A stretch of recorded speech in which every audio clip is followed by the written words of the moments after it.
Everyone, কেমন আছো? I hope তোমরা সকলে ভালো আছো। তো চলো আজকের ভ্লগটি আজকে অনেক দিন ধরে কোনো রকমের বড় ভ্লগ আমার এই চ্যানেলে আসেনি।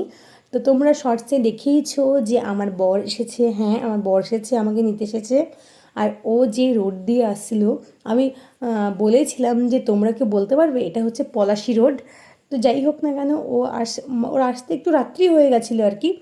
তো রাতে আসার পরে আমরা তো অপেক্ষায় ছিলাম যে ও কখন আসবে। তো রাতে সেরকম কোনো মানে ক্লিপস নিতে পারিনি। তো সকালবেলায় ঘুম থেকে উঠে যেমন আর কি, এইখানে বেদানা ছিল, আম ছিল, আরও ফল ফলারে ছিল, সেগুলো আমরা সকালে খেলাম, চাটা যা কিছু ছিল। আজকে আমার যাওয়া কথা ছিল, কিন্তু আজকের ওয়েদার একদম ভালো ছিল না, যে কারণে আজকে আমরা যেতে পারলাম না। সম্ভবত আমরা কালকেই চলে যাব।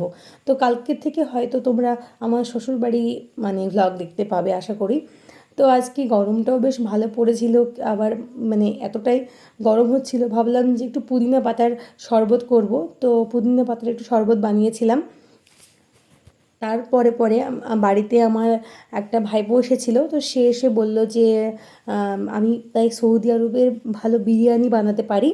তো আমরা বললাম যে ঠিক আছে চলো, এমনি বিরিয়ানি, বাঙালি বিরিয়ানি তো সবসময় খাওয়া হয়, তাহলে একটু সৌদি স্টাইলের বিরিয়ানি বানাও, যেটা খেতে ভালো লাগবে, হয়তো একটু অন্য কিছু লাগবে।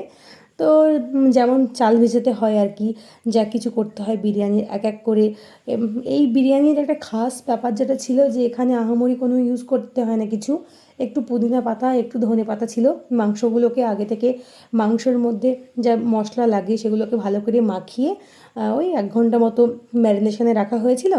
তারপর কি, আর ভাতটাকে মোটামুটি 40% ভাতটাকে রান্না করার পরে ফ্যানটাকে নিগড়িয়ে সেই মাংসের মধ্যে, ওই যে ম্যারিনেশন করা মাংসের মধ্যে একসঙ্গে পুরো মাংসটা নিচের দিকে পড়ে থাকবে, আর উপরের দিকে ভাতের রাইসের প্রলেপটা দিয়ে ওই 30 মিনিট মতো স্লো ফ্লেমে দিয়ে দাও, ব্যাস আর কিছুই না। এখানে ঘিও বেশি লাগে না।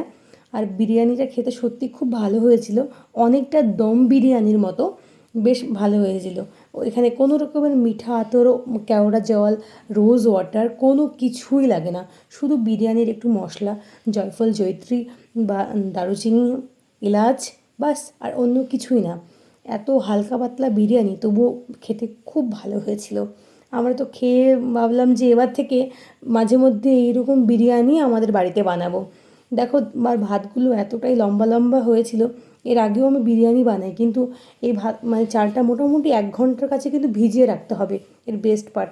সন্ধ্যার দিকে আমার বর বলল কি যে আজকে যেহেতু বৃষ্টি হয়েছে, দুপুরের দিকে খুব গরম ছিল, যে কারণে পুদিনার শরবত বানিয়েছিলাম। এক কাজ করো, বৃষ্টি হয়েছে, ঠান্ডা ঠান্ডা আছে, একটু করে চা বানিয়ে নাও। এই চা বানাও, চায়ের সঙ্গে একটু করে পকোড়া বানাও, পেঁয়াজি যাকে বলে আর কি। তো একটু পেঁয়াজি বানিয়ে নিলাম।